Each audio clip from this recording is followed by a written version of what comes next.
This episode is brought to you by Only the Real Entertainment and Media Den Productions.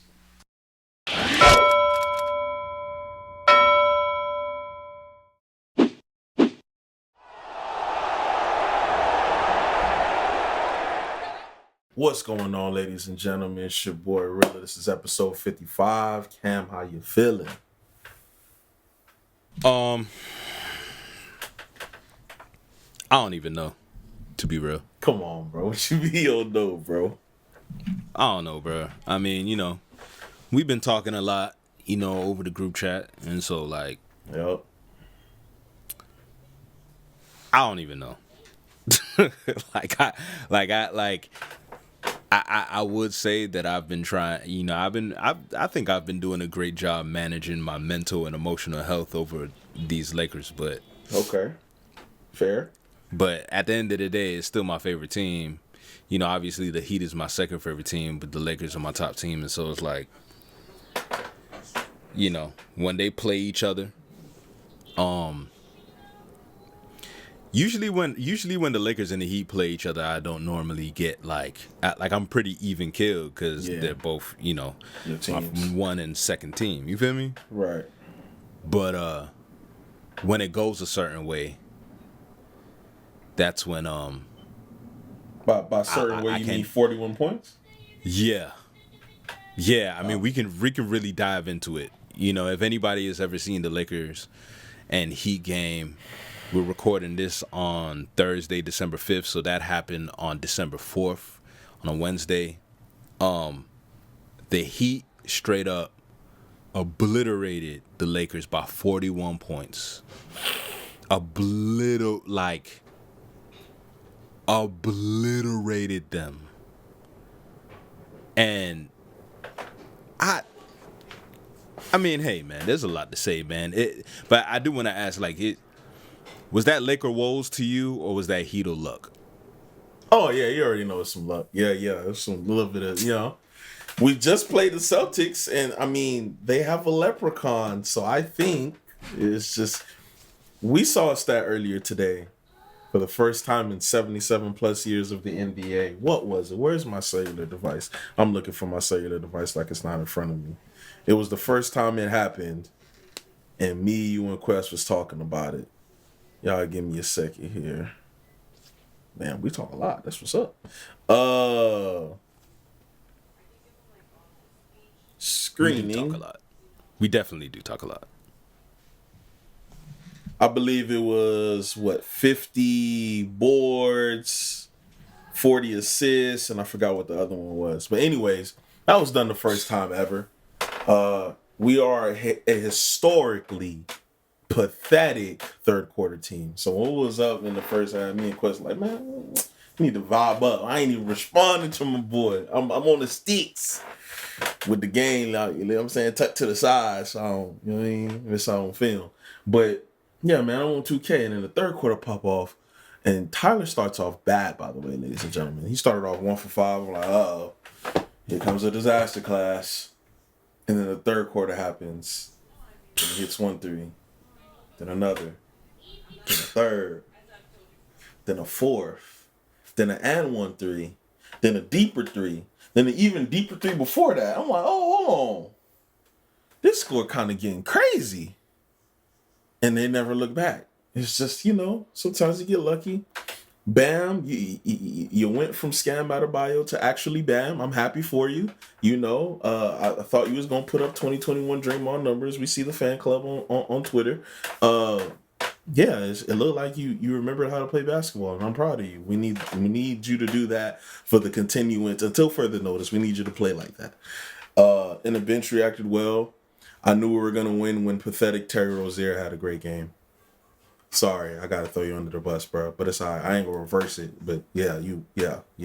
Once you had a good game off the bench, I knew it was raps. But yeah, it was some luck.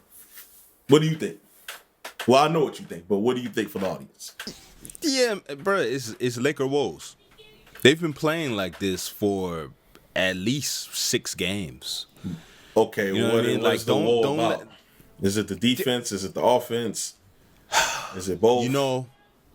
I believe that it's just mental. I think that, and there's a lot of Laker fans that have said this online. And I'm the type that don't want to look at things like as an absolute, but rather just take things contextually.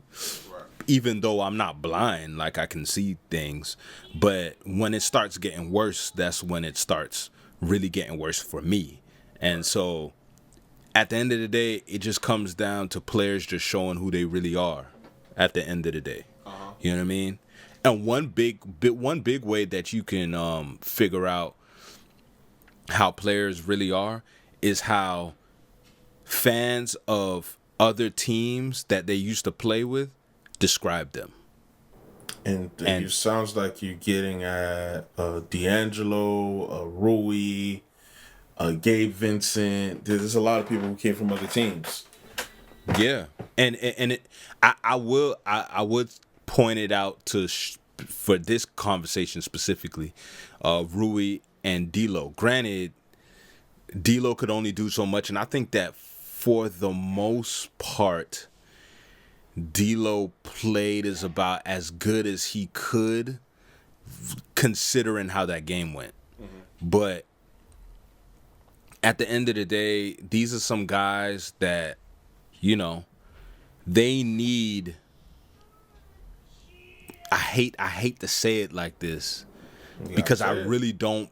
I don't believe it in the way in which some people will probably take it, but I'm gonna say it anyway. These dudes need some type of catering in order to get the job done.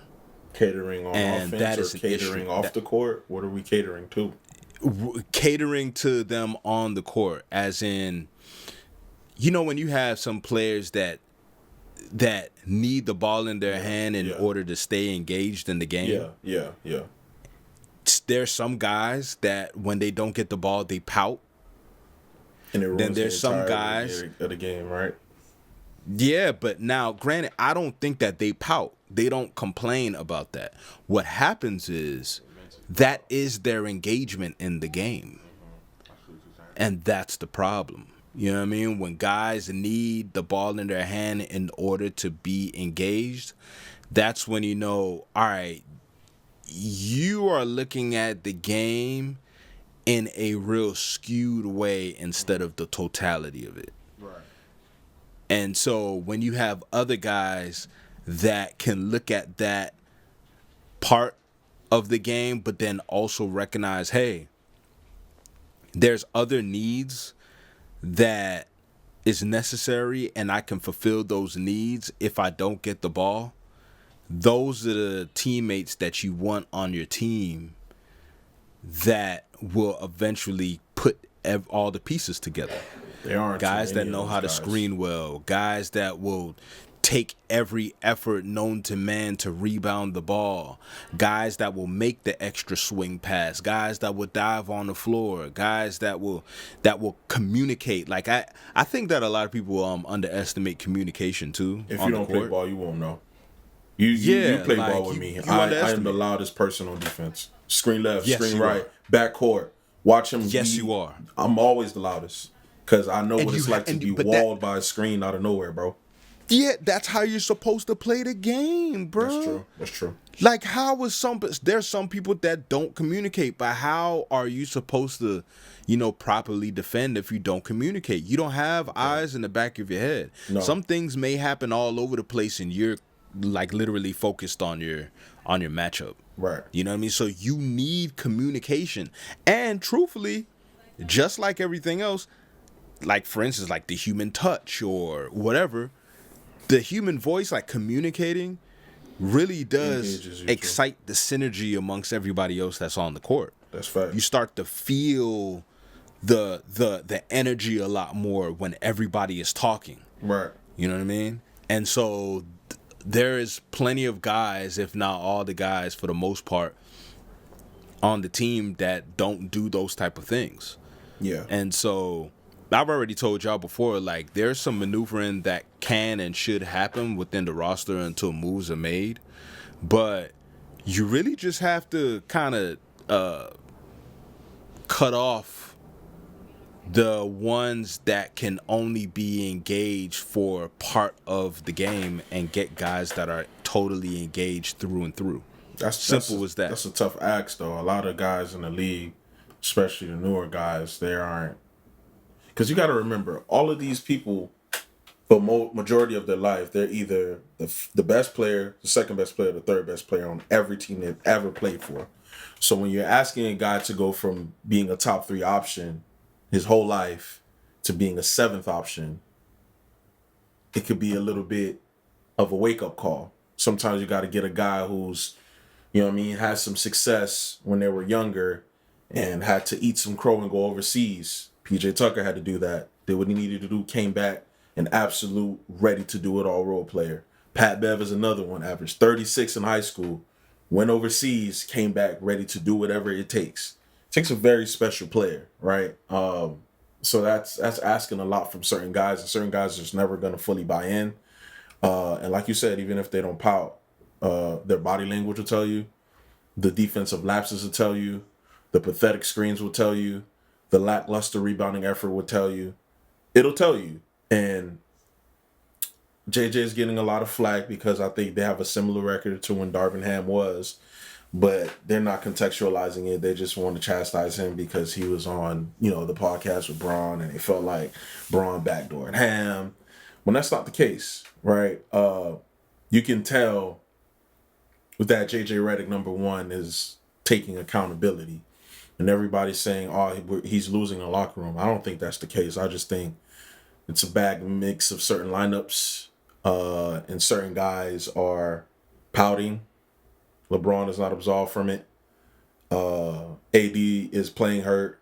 People don't want to hear that, but I watched you guys give Kawhi Leonard a pass for multiple years when he was, in fact, street clothes and not AD. So he gets somewhat of a pass too. And it's just the role players around those two. It's so hit or miss some nights. Dalton is a phenomenal rookie, and I've told you he should start. He's a good one. Gabe Vincent, he looks like Smush Parker one night. The other night, he looks like Pat Bev. Cam Reddish has been playing solid. Got no complaints for him.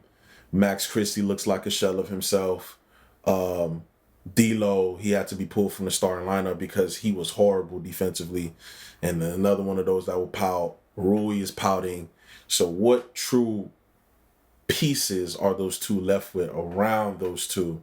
And you can't count on the 39-year-old player, right? And they were killing him on Twitter. It's just like, bro, this is not a 39-year-old turning 40. This is really a 45-year-old if you want to talk about NBA minutes. This man has been to 10 finals. If you add in those runs and you put them all into one, he's played an additional 2 to 3 seasons. That is extreme wear and tear, right? So he's going to have a 10-point night. This is not absolved from criticism at all. It's just the reality of the matter, bro. You may not, your legs may be flat that night. I get you want to play all 82, but now you get into Braun bag. Who's going to replace Braun if I decide to load manage? And now I'm in the West. So if I load manage 2 games, I can be completely out of the first 6 spots. And if I'm completely out of the first 6 spots, I have to now rev it up again to try to get us into that first 6 spots, which would be injury. So they're at a tough place right now. Happy we're in the East. Not happy with our record. I still think we're mid. I would have went trash a couple games ago. Yeah, I would have went complete trash. I'm gonna say mid. We're in the middle of the pack. We're not good. We're not bad. That's all I'll say about the Heat. Yeah, I mean, it just looks to me as though, once again, I'm not going to call it dead weight, but just more, it's just too many guys that want to continue being the person who they've always been, as you said, throughout their whole basketball come up. And Right. So Rui was a guy where, you give him the ball, he go and score. D'Lo was the same exact way. The only difference is he's a point guard. And Rui's coming from Japan, where he was the best player at all times. Do you feel me? And so, and not to mention coming off of the Olympics where he was going crazy. Exactly. You know what I mean? You got Bron and AD, who was supposed to be the figureheads in that whole thing. Right. And then you got JJ loving Dalton, which I don't blame him, but loving Dalton, and he wants Dalton to be a lot more aggressive with scoring. Right. So you can't have like 5 guys in the start, and then not to mention AR, who's hurt right now, but JJ loves him and wants him to be aggressive with scoring too. So it's only so many guys that you can say, yo, I need you to go and be aggressive with scoring, and think that they're also just gonna go on the other side of the court and put in a lot more emphasis of doing the little things for somebody else that is told to score as well. Like, no, you told me to score, so what? You want me to let that person score? You told me to score. Right. You know what I mean? So you need more connecting pieces. True. And that's just really what needs to happen, to be honest. I hear, people saying that, it can't be fixed through trades. I tend to differ. Same. You just gotta take those guys and put them, send them to places where that needs those type of guys that can be aggressive with scoring. Because there are a few teams that need that type of scoring output. You know what I mean? Right. We just have enough. Right. So you're adding in more. It's gonna take away a lot of things on the other end, and that's really what it is. So, I when I say I don't know, like, it's just more so of like, hey, like, I have to wait, just like every other Laker fan has to wait to see what type of moves that they're looking to get.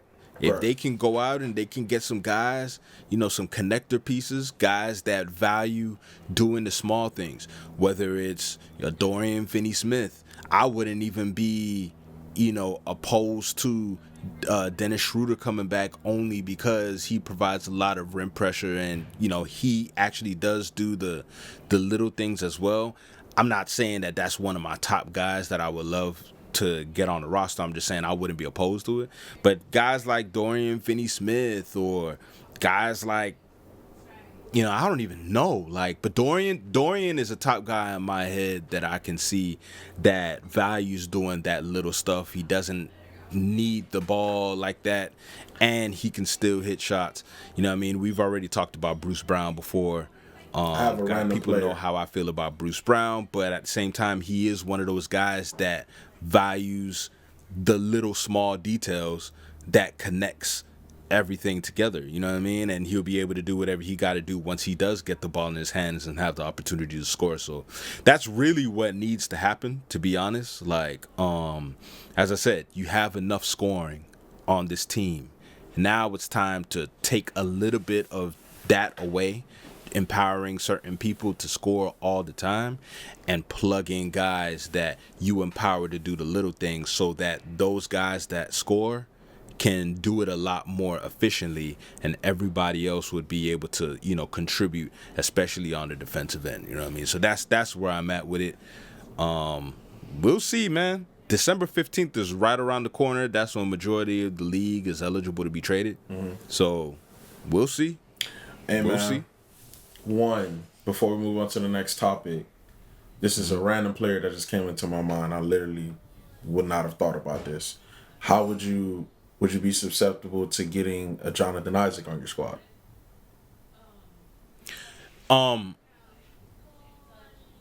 Yeah, I would love Jonathan Isaac. He would basically be Vando. Yeah, I would love Jonathan Isaac. And he's shown that he can stay healthy since he's gotten back. That was the number one thing. I think and I don't use this very often. You know this. I think he's an elite defensive player. Elite. Yeah. So very athletic, and really does pay attention to the details. I think that'd be a phenomenal fit. Rob, I don't know who you need to speak to, or if you ever gonna listen to this pod, I think that would be a great one. But since I'm speaking to Rob, before we go on to the next topic, I want you to understand this. The blueprint was laid out for you the previous season. What do you mean? Who made the finals? The Dallas Mavericks.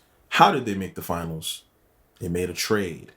They made multiple trades. They got PJ, who's a starter in this league. They got Daniel Gafford on a pathetic Wizards team. And they got him to play an integral piece in the pick and roll action with Luka Doncic and Kyrie Irving. Those two gentlemen don't need the ball, and they do the small things and they went ahead and went on a championship. You know what I mean? Went to a championship. Yeah, they got beat. That's true, but it's already laid out for you of what you need to look for, because that's a similar situation. You have a Luka Doncic who's a top 5 player. You have a Kyrie who's a top 20 player. They just need utility pieces. They can put the ball in, you know what I mean, the ball in the hole. So do what you need to do. Make them calls. I want to see LeBron be competitive. I'm going to be upset if y'all get kicked right out the first round. Granted, y'all see what I'm wearing. I'm a Heat guy, but I'm a LeBron guy as well. So that's just my 2 cents. Yeah, for sure. And this next topic, it doesn't even have to be about the Lakers and Heat, but just in general. But it does fit, especially with what JJ Reddick had to say in the post-game interview after the game. You know, not sure what was lost in translation. There has to be some ownership on the court, and I'll take all the ownership in the world. This is my team, and I lead it, and I'm embarrassed, but I can't physically get us organized. I can't physically be into the basketball. I can't physically talk and call out reds and physically call out coverages, and it's, you know, I'm not, and by the way, I'm not blaming players. That's not, I own this. I own this, but gonna need some ownership on the court as well. Who's to blame for terrible on-court execution? Who's to blame? Dude, if I had to get a percentage, I would say 30% coaches, 70% players.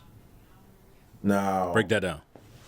if you have a situation where you have a pocket man, or if you have a Doc Rivers, I had to throw my shot in there. I'm sorry, y'all boys. And you have guys that are on there, but you're doing either a bad job with the X and O's, or you're not playing to the strengths of those players. You're failing your offense, right? That's just on the offensive side. On the defensive side, you have to know what that particular defender power is. Larry Brown knew that Allen Iverson's power was to play the lanes because he was supremely fast. So he put in Eric Snow, I'm sorry. He put in Eric Snow, who's a good on-ball defender. That way AI could kind of roam. And Steve Kerr, I know you be slandering him sometimes, and Steve Kerr did kind of the same thing with the Steph. You had a Clay who was a good defender back in the day before his legs got, riddled with injury. You have a Draymond who's a all-time defender. And, for 2 championships, you had KD, who was a great help side defender. Even though he was still being hunted on the defensive end, they set Steph Curry up to not be a supreme net negative for that team. Right? But at the end of the day, Steph Curry had to want to play defense. You see somebody like Luka Doncic, who has the utility pieces around him in terms of defense last season, but he didn't want to play defense. He had defensive lapses. He was not committed. All he wanted to do was play offense. And you saw it through, I believe it was 5 games that they beat them, or 6 games. You saw it through those games. When he decided to play defense, they won the basketball game. The other games where he was just lax on defense, they got mollywopped. So that's just the want of the player. You know what I mean? The player also has a say, because I know we talked about this through the group chat, with trumping all of that, depending on your cash, right? So if you're an AD, forget all that he's talking about. We've seen a LeBron James and a David Blatt say, hey, we're going to run this. And LeBron says, damn that. Give me the rock in the corner. I'm going to fade on Jimmy Butler. We're going to win the game. Let's go to the crib. And you can put X's and O's for that, but that's just a generational player making a generational play. But at the same point in time, the coaches got to be ready too. The coaches can't come ill prepared. There's certain guys that are not going to be able to lock in like a LeBron, who's not going to be a film brat to know that you got to make him go left. You got to make him pull up right here because he shoots terrible from the field. So that is up to your coaches to let bro know, who probably was out drinking with a stripper last night. Yo, this is what we need to do on defense. Do this, you're going to have some success. All right, bet, cool. So I think it's a 70, it got to be the player. 70% the player, 30% is preparation, and just having the ability to lead men. Not a lot of people have that. So I think it's a 70-30 split. What would you call it? I mean, I guess it just all depends. You know what I mean? When you're dealing with basketball, or just any sport for that matter, obviously, there's usually two sides of it: offense, defense. And then in the middle of all that is the effort that you put into it. Facts. And that's for both the coach as well as the players. True. And so, in a sense, you should be able to galvanize the team and, get them prepared in both understanding the game plan, understanding what's supposed to happen, understanding the mindset that you're supposed to have going into the game. But at the same time, man, there's only so much that a coach can do. Right. Because at the end of the day, they're not the ones that is going out on the court or on the field or, whatever. Mm-hmm. And so, yeah, I can see that 70-30. Like, sometimes it can be flipped. Sometimes coaches just flub it up. Like, they just really just ruin the whole thing. Prime example is, Darvin Ham. I know a lot, there's a lot of Laker fans that are also trying to say, hey, well, y'all been blaming things on Darvin Ham the whole entire time. We're not gonna. Two things can be true. Facts. Like, Darvin Ham was trash. Facts. You know what I mean? And it's only so many times the players can tell you overtly. Yeah. In the media. You know what I mean? Like, even players that was there. Right. You know what I mean? You don't have coaches going up to former players and apologizing to them in the casino because they didn't do their job with things that you would expect somebody of that high standard when it comes down to professional sports should have and do. Right. You know what I mean? Like, that is a coaching thing. So I think it all depends. But I can definitely see that 70-30 for sure majority of the time. Yeah, bro. Players got to own it at the end of the day, and the reason I give it the 30 for the coaches is because two things is what you can tell with a head coach. Of course, there's other things like lineups and situational awareness and X's and O's, but the main two things I look for, and you can apply this to every coach, is the ability to lead and the ability to prep. Right, and some of that is with the entire coaching staff. So you may be the head coach, but you may defer to this particular coach for defense. You may defer to this particular coach for offense. You may defer to this coach for guards. You know what I mean? Responsibilities are broken up, but those are the main two things you look for in the head coach. And you could go down a list. You could look at Spo. You could look at Pop. You could look at Mazzulla is one of them, who's a young coach. You could look at a Mike Malone. The ability to be accountable, to lead men, X's and O's, and being prepped, bro. You got to be prepped. You know what I mean? And they'll let you know the preparation majority of the time. We weren't ready for this tonight. That's on me. Or we were unaware that this, you know what I mean? They'll tell you through press conferences if you watch coaching press conferences. But the great ones, they have those two down pat. That's why it's 30% for me. Yeah, for sure. I feel that. We're already running out of time, so let's hop right into real talk. Yes, sir. Pat Riley, he joined Udonis Haslem and on his podcast, and he was talking about how hard it is for him to trade players. I couldn't guarantee reliability because this is a business. You know what I'm saying? I mean, trading players is hard for me. It's part of the business. Free agents, they go to other places. And that's the world we live in today. But you got to have those first two. You got to be sincere, you got to be confident, and you got to be as reliable as you can. Listening to what he said, do you think that Pat Riley is too committed to Heat rosters? Do you want my real answer? Do you want? Can I speak freely? I want the real answer. Pat, you're washed. You're washed. This is the Pat Riley who won 5 chips with the Lakers. This is the Pat Riley who won in 2006 after Stan Van Gundy couldn't get the job done. This is the Pat Riley who went to LeBron and laid out the rings for him. You want this? Come join me. We had to build the team with nothing but the big three and UD. You mean to tell me I get attached to you get attached to players since when? You weren't attached then. You blew up the whole squad so we could go to 4 straight finals. What are you talking about, man? We stink. All right, we stink. If you want to talk about the entirety of this, you're washed. We haven't gotten anybody of value since Jimmy Butler. It's been 6 seasons. You know what you did in 6 seasons? Terry Rozier. Can you do me a favor and name anybody of value for 6 seasons?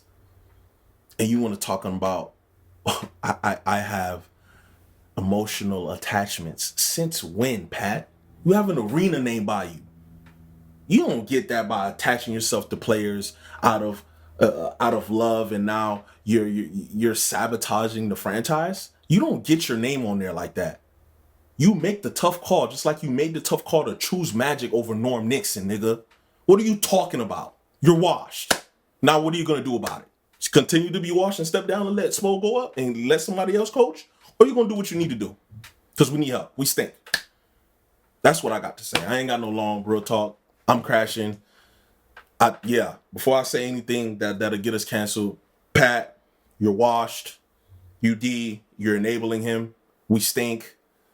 And you need to do something about it. Because why is Khalil Ware in the damn G League? We need help. We're getting boarded. And we're putting our 3-and-D guy who can block shots and hit threes and finish at the rim. We're sending him to the G League for what? You're washed. That's my response to that. Let the man have it. Godly. Well, that's about it. We appreciate y'all tuning in. Make sure to like, comment, and subscribe where you hear and or see the pod, and follow us on social media at @MediaDen_, at Young Reela no underscore, but at Young Reela, at Real Hoops _, and we'll talk more hoops next week. Yeah.